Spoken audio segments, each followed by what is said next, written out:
Bai Hua Fofa adalah dharma yang mendalam dan diuraikan oleh Master Ru, menggunakan bahasa sehari-hari, menggunakan filosofi kehidupan, dan menggunakan contoh sederhana di kehidupan sehari-hari untuk menjelaskannya. Di dalam Bai Hua Fofa, kita bisa memahami teori dharma yang mendalam dan memunculkan kembali sifat kebudayaan kita semua untuk mengubah nasib kita. Silakan menonton Bai Hua Fofa Master Ru.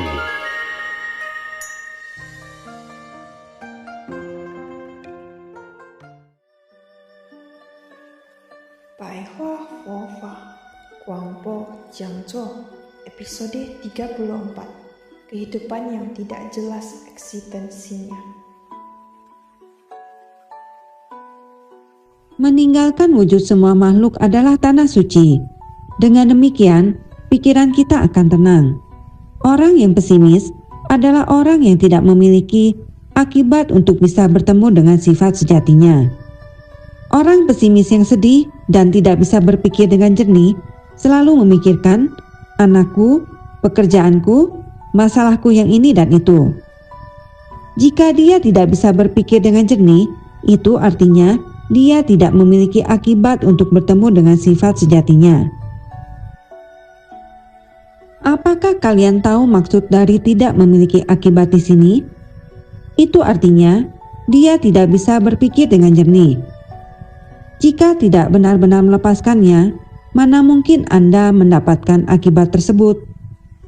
Kalau hebat, Anda harus bisa melepaskannya. Orang yang bisa mendengarkan dharma di kehidupan sekarang adalah orang yang memiliki balasan berkah. Orang yang memiliki balasan berkah adalah orang yang memiliki kemampuan untuk melampaui dunia ini. Itu adalah alam kebahagiaan yang berwujud.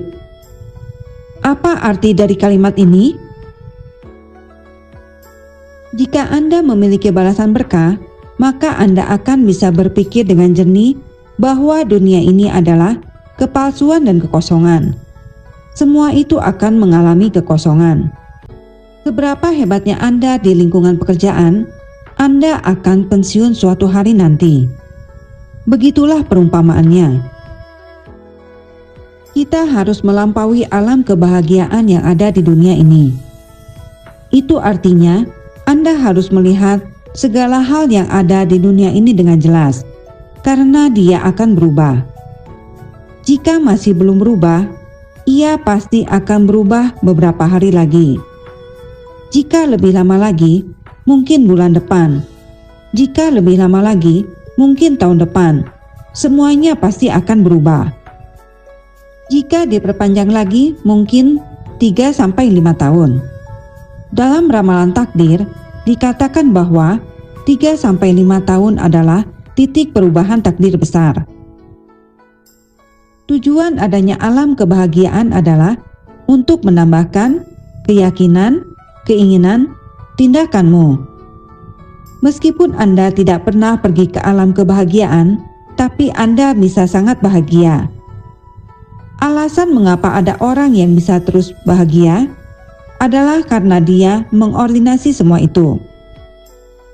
Apakah ada orang yang bisa terus bahagia? Itu sangat tidak mungkin. Apakah ada orang yang bisa terus sedih? Itu sangat tidak mungkin. Mengapa bisa demikian? Karena dia memiliki keyakinan. Dia percaya bahwa permasalahan tersebut akan lewat dan kebahagiaan akan datang. Dia memiliki tekad kuat. Saya ingin mengubah diri sendiri. Oleh karena itu, saya pasti bisa berhasil. Di seminar Dharma Melbourne, Master pernah mengatakan, saat Anda bertekad untuk mengubah diri, itu berarti Anda telah berada proses perubahan. Apa itu tindakan?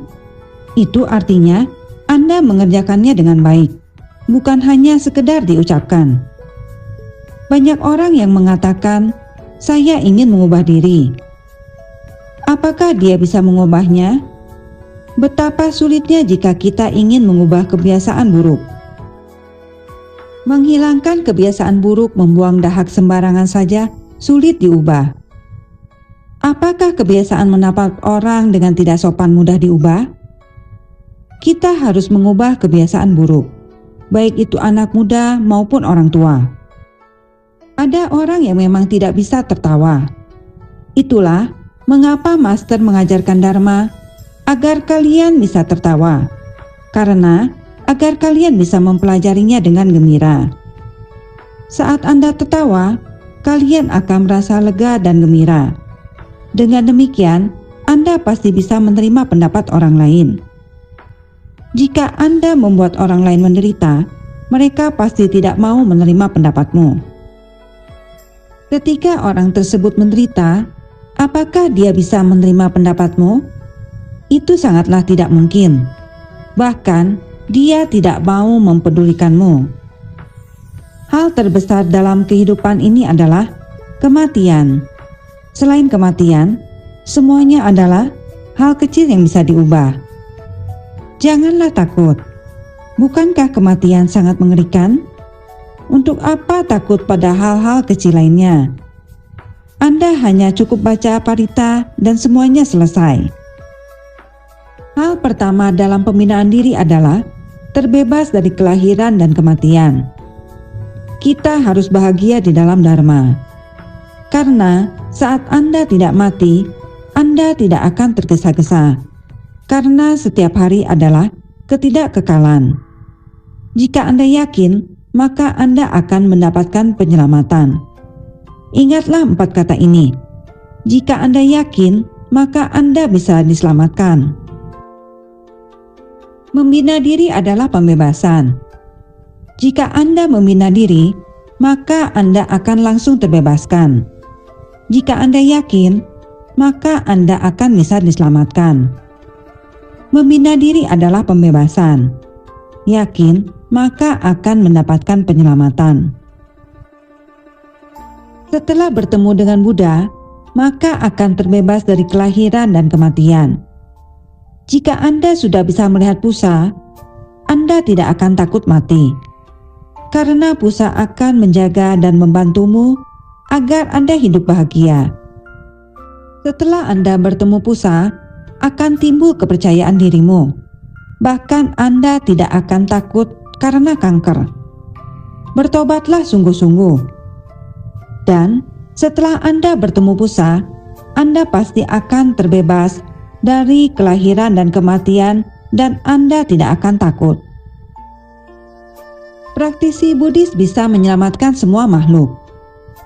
Coba kalian perhatikan, bukankah setelah kalian belajar Dharma, kalian bisa menyelamatkan semua orang? Karena kehidupan manusia bukanlah kepalsuan dan kekosongan. Eksistensinya bukanlah ada dan tiada. Apakah orang yang ada di alam manusia adalah palsu? Mereka nyata. Apa itu kekosongan? Itu juga bukan kekosongan. Ketika manusia melihat sesamanya, itu nyata. Bukanlah kepalsuan dan kekosongan. Eksistensinya bukanlah ada dan tiada. Itu artinya bukan berarti ada dan tiada. Mengapa demikian? Karena rohnya sekejap ada, sekejap tiada. Banyak orang yang tidak mendengar perkataanmu saat berbicara pada mereka. Mereka benar-benar tidak bisa mendengarnya. Ketika dia memikirkan hal lain, rohnya langsung meninggalkan raganya. Ketika ada orang yang memberitahumu tentang sesuatu dan Anda langsung terdiam, lalu Anda tidak mendengarkan perkataan apapun yang dikatakan oleh orang lain. Itulah manusia. Kelihatannya ada tapi tiada. Eksistensinya bukanlah ada dan tiada. Manusia adalah eksistensi yang tiada. Master telah memberitahu kalian tentang filosofi Dharma. Apakah orang ini eksistensinya ada? Ada. Apakah orang ini eksistensinya tiada? Saya tanya kalian, apakah kakek dan nenek kalian masih ada? Sudah tiada. Apakah mereka pernah ada? Mereka termasuk eksistensi yang tiada. Saat Anda membicarakan kakek dan nenekmu, Apakah mereka masih ada? Mereka pernah ada. Inilah filosofi Dharma. Master sedang membahas filosofi pada kalian. Apakah orang ini memiliki emosi? Ada, tapi saat dia tenang, dia tidak emosi. Mengapa saat dia marah, emosinya begitu mengerikan? Apakah dia tipikal orang yang emosional atau bukan? Kelihatannya ada, tapi tiada. Begitulah jika ada orang yang berpacaran dan memperkenalkan diri pada lawan jenis. Wanita ini tidak pernah marah. Apakah Anda percaya? Bagaimana mungkin manusia tidak marah? Dia tidak pernah marah. Dia hanya belum memperlihatkan emosinya padamu. Siapa yang tidak temperamental? Anda jangan menganggap orang lain sebagai orang bodoh. Alasan dia tidak meluapkan emosinya padamu karena auramu sangat cocok dengannya. Contohnya sepasang suami istri bertengkar. Perasaan suami saya sangat baik. Saat suami berselisih dengannya, dia langsung memalingkan wajahnya darimu. Dia akan langsung berubah. Mau saya pukul dan marahi istri saya, dia tidak pernah melawan. Sekali dia marah, semuanya berubah. Hanya waktunya saja yang belum tiba. Jangan pernah menindas orang lain. Orang yang memiliki kebijaksanaan adalah orang yang mengetahui bahwa dunia ini adalah perubahan dari halusinasi. Dia adalah kondisi yang nyata, palsu, dan halusinasi. Apakah ia termasuk halusinasi? Saat kita masih kecil dan bersekolah, kita sangat mencintai guru, sekolah, dan teman-teman kita. Semua itu berubah menjadi kondisi palsu. Semuanya telah tiada.